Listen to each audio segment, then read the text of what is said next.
Mark chapter 11. And as they approached Jerusalem at Bethphage and Bethany near the Mount of Olives, he sent two of his disciples and said to them, "Go into the village opposite you, and immediately as you enter it, you will find a colt tied there, on which no one has ever sat. Untie it and bring it here. And if anyone says to you, 'Why are you doing this?' say, 'The Lord has need of it,' and immediately he will send it back here." They went away and found a colt tied at the door outside in the street, and they untied it. And some of the bystanders were saying to them, "What are you doing untying the colt?" And they told them just as Jesus had said, and they gave them permission. They brought the colt to Jesus and put their cloaks on it, and he sat on it.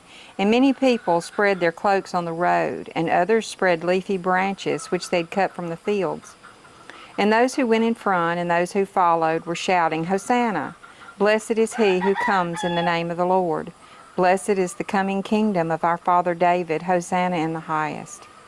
And Jesus entered Jerusalem and came into the temple area, and after looking around at everything, he left for Bethany with the 12, since it was already late. On the next day, when they had left Bethany, he became hungry.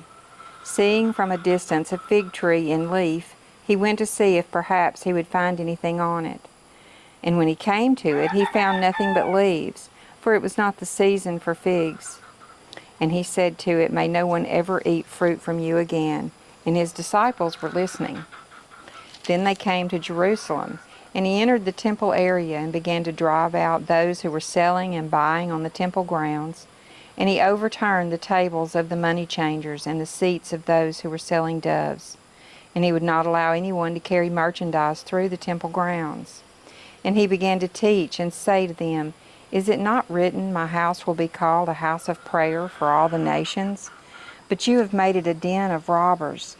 And the chief priests and the scribes heard this, and they began seeking how to put him to death, for they were afraid of him, because all the crowd was astonished at his teaching. And whenever evening came, they would leave the city. As they were passing by in the morning, they saw the fig tree withered from the roots up. And being reminded, Peter said to him, "Rabbi, look, the fig tree that you cursed has withered." And Jesus answered and said to them, "Have faith in God.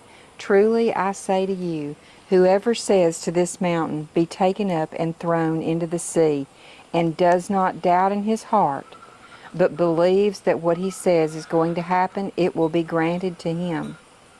Therefore I say to you, all things for which you pray and ask, believe that you have received them, and they will be granted to you.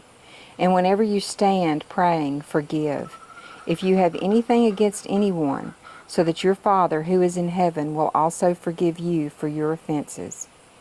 But if you do not forgive, neither will your Father in heaven forgive you your offenses." And they came again to Jerusalem, and as he was walking in the temple area, the chief priests, the scribes, and the elders came to him and began saying to him, "By what authority are you doing these things? Or who gave you this authority to do these things?"